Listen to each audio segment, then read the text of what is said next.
এক ভক্ত মাটিতে গঙ্গার জল ছিটাতে ছিটাতে ঠাকুরমশাই সহ সন্ন্যাসী ভক্তগণদের বাবার মন্দিরে আহ্বান জানাচ্ছে।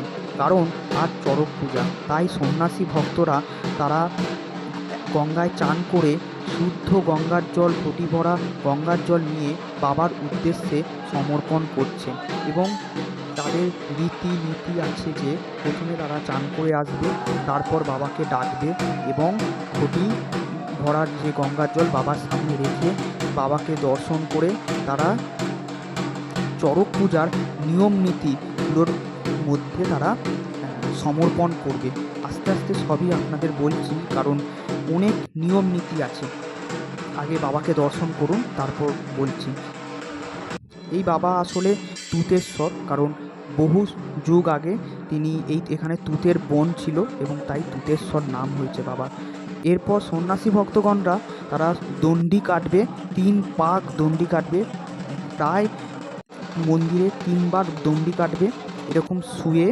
এবং জানো দণ্ডি কাটার নিয়ম, কিন্তু এখানের একটু দণ্ডি কাটার নিয়মটা একটু আলাদা, কারণ সন্ন্যাসীরা প্রথমে শুয়ে পড়ে, তারপর তাদের বুকে ঠাকুরমশাই তিনি এক শিবলিঙ্গ নিয়ে তাদের বুকে পা রাখেন, অর্থাৎ এখানেই তারা শুদ্ধ হয়ে যান মোটামুটি।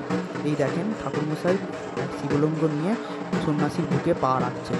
এইভাবেই তারা কিন্তু 3 পাক ঘুরবে। এটাই হচ্ছে প্রথম নিয়ম বাবাকে সন্তুষ্ট করার জন্য। এরপর তারা একটু নাচ করবে, কারণ কেন নাচ করবে, কারণ উন্মাদ হয়ে যায়।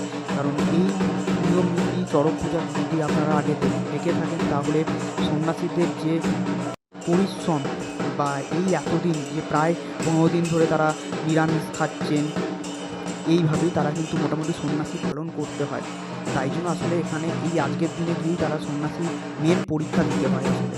কারণ পরীক্ষাটা কি, পরীক্ষাটা প্রথম পরীক্ষা হচ্ছে বাবার মাথা থেকে ফুল পড়া। এবং অবশ্যই সেই আশ্চর্য বিষয়টা তোমাদের কাছে তুলে ধরবো। দেখো বাবার নাম গাইতে গাইতে তারা কিন্তু বাবার কাছে ঢুকছে, খালি একটা কথা বলছে, বলে বাবা পার করে না, বলে বাবা পার করে। যাই হোক, বাবার এবার পুজো আয়োজন করা হচ্ছে। সুন্দর বেল ফুল, রজনীগন্ধা ফুলের মালা, এত সুন্দর। এবং এই দেখেন এদের সন্ন্যাসীদের সিঁদুর পরিয়ে দিচ্ছে, কারণ তারাই তো মেন চড়ক পুজোয়, কারণ তারা যদি না থাকে তো এই চড়ক পুজো হবেই না। এবং পঞ্চামৃত করছে, সবার গঙ্গার জলে ঘি, মধু, দুধ দিয়ে পঞ্চামৃত করছে এবং বাবাকেও পঞ্চামৃত দিয়ে চান করাবে।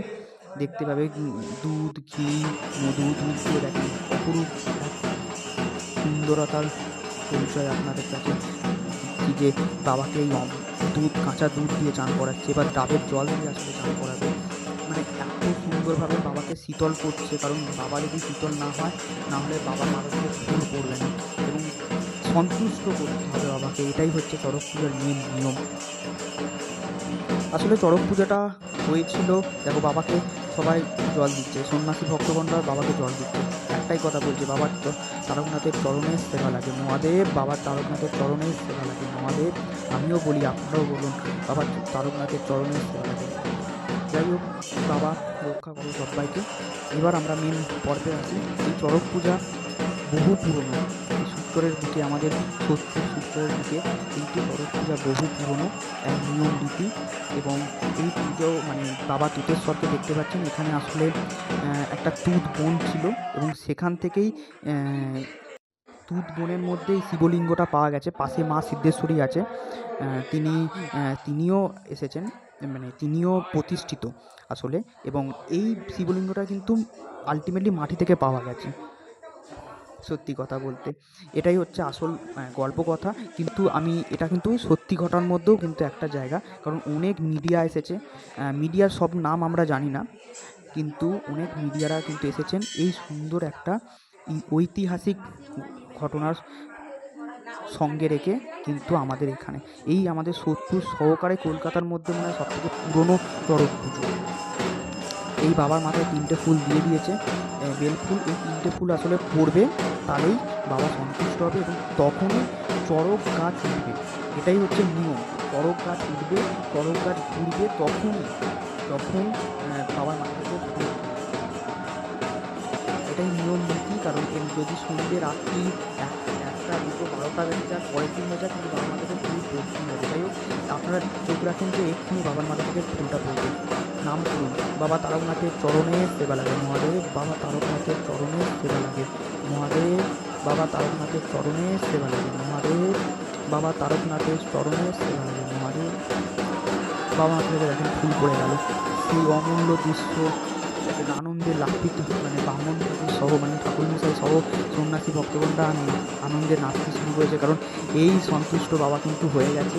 এটার প্রমাণ অবশ্যই আমরা জানি, যে কোনো দেবতার প্রমাণ হচ্ছে তিনি যে সন্তুষ্ট হয়েছেন, এটার প্রমাণ হচ্ছে দেখো এত বড় ফুল পড়া।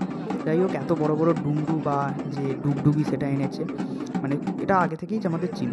এবার দেখেন চড়ক গাছ কিন্তু উঠে গেছে, এবং চড়ক গাছে আসলে মোবিল বা তেল যেটা সেটা দিচ্ছে, কারণ ঘুরতে হবে ঘোরানোর জন্য চড়ক গাছ, এবং বাঁশের যে খুঁটি দিয়ে আটকে রাখা হয় নরম মাটি। এবং এই দেখেন অঘুরি সাজ তারা সেজেছে সন্ন্যাসী ভক্তগণরা, কারণ সিঁড়ি মেরেছে তারা, এবং অঘুরি সাজের মতন নাচের মতন তারা নাচছে। এরপর তারা ওপর থেকে পড়বে, কারণ এই একটা নিয়ম, ওপর থেকে এই বাঁশের খুঁটিটার উপরে তারা উঠবে, তারপর কিন্তু পড়বে, এবং এই ওপর থেকে নিচে পড়তে হবে। এই একটা পরীক্ষা মানে সন্ন্যাসী ভক্তগণদের। তারপর আগুনের ঝাঁপ দেওয়া আছে, আগুনের ত্রিশূল নিয়ে আবার মন্দিরের 3 থেকে 4 পাক, 3 পাক মতন ঘুরতে হবে, মানে অনেক নিয়ম নীতি আছে। আস্তে আস্তে আসছি, এরপর দেখেন আগুনের ঝাঁপ দিচ্ছে। দেখুন আগুন, পুরো আগুনের মধ্যে দিয়ে তারা কিন্তু লাফালাফি করছে, ছোটাছুটি করছে, কিন্তু এখানে আশ্চর্য একটা ঘটনা যে তাদের একটুখানিও ক্ষতি হয়নি। বাবার নাম করে এই আগুনের উপর লাফালাফি করার পর একটুখানিও ক্ষতি হয়নি। এখান থেকেই বোঝা যায় যে বাবা আছে। এটাই হচ্ছে চড়ক পুজোর মাহাত্ম্য। দেখতে পাচ্ছেন গনগনে এত তেজ আগুনের এই গরমকালে, সেখানে তারা কিন্তু ছুটে বেড়াচ্ছে বাবার নাম করে। অসামান্য দৃশ্য, সত্যি আমি মুগ্ধ হলাম। আমি নিজের চোখে দেখেছি, যাই হোক আপনাদেরও দেখানোর চেষ্টা করছি। আমি তো মুগ্ধ হলাম, তার পাশাপাশি আপনারা ভিডিওর মাধ্যমে মুগ্ধ হন, এবং অবশ্যই কমেন্টে জানাবেন যে বাবা তারকনাথের চরণের সেবা লাগে, বাবার নাম একটু হলেও করবেন।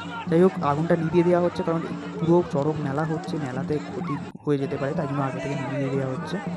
এরপর এই ত্রিশূলে আগুন লাগাচ্ছে, এবং ত্রিশূল নিয়ে পুরো মন্দিরটা তারা ঘুরবে। দেখেন এই ত্রিশূল পুরো মন্দিরটা ঘুরবে, এবং তার মধ্যে এই যে ভস্ম বা যে ভস্ম থাকে, মানে দুশো যে একটা পার্ট থাকে, সেটা নিয়ে এরকম করে ছুঁড়লে আসলে প্রচুর আগুন ধরে, মানে উপরে আগুনটা ধরে। এই দেখেন ভস্ম দিচ্ছে, ভস্মটাই জিনিসটা থাকে। এটা আমি ঠিক নামটা জানি না, যাই হোক আপনারা জানলেন কমেন্ট করে অবশ্যই জানাবেন। এইভাবে 3 পাক ঘুরবে দেখেন সন্ন্যাসীরা, প্রত্যেকটা সন্ন্যাসীদের।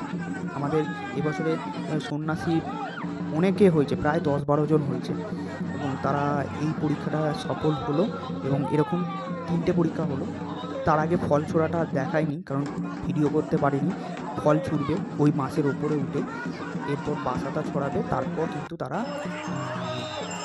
এই চড়ক গাছে উঠবে। এবং হচ্ছে লাস্ট পরীক্ষা, যেটা চড়ক গাছে উঠে চড়কে ঘুরবে, এবং মানে দুদিকে দুটো সন্ন্যাসীদের তোলা হয়, এবং তারপরে এদিক ওদিক ক্লাবের ছেলেরা কিন্তু ঘোরায়। আর এই চড়কটা হয়, বারবার বলছি, 70 শিবচর কালীতলা মন্দির বললেই চলে আসবেন আপনারা। আশা করছি পরের বছরে আপনারা এই চড়ক দেখতে আসবেন আমার ভিডিওর মাধ্যমে। আসলে অবশ্যই জানাবেন। শিবচর কালীতলা মন্দির, এখানে আপনারা মানে সোদপুর স্টেশনের থেকে আপনারা যদি বলেন কালীতলা যাব বা কালীতলা মোড়ে নামাবেন, সেখান থেকে 10 সেকেন্ড হাঁটা পথ, ঠিক আছে। এবং অবশ্যই বাস পথে আপনারা যদি আসেন, তাহলে গির্জা কিংবা রাজা রোড সেখানে নামবেন, সেখান থেকে অটো বা টোটো করে কালীতলা। যাই হোক, চড়ক পূজার শুভেচ্ছা রইল।